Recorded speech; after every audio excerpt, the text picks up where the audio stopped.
Okay, so andito po tayo ulit ngayon. So, mag-unboxing po tayo ng binili naming tumbler sa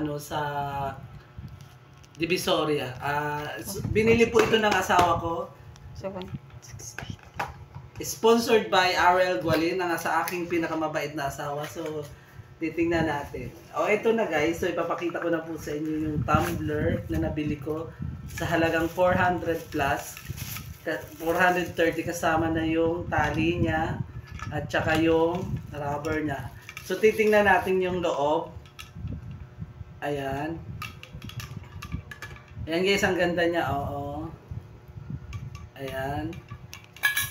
And meron siyang ano guys, stopper. Stopper ba to? Ayan, so yung loob niya.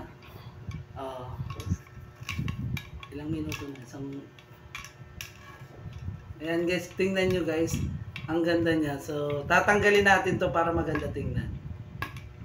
Tanggalin natin yung ano. Tingnan mo, 1 minute na.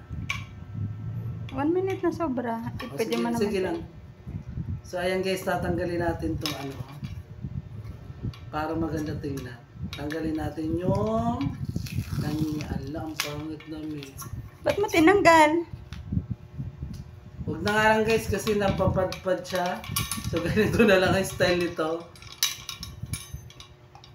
Ayan. So, yun lang. Sinare ko lang sa inyo yung bagong tumbler ko. Para may meron akong lagayan ng tubig. Tapos, gusto ko kasi guys yung malamig lagi.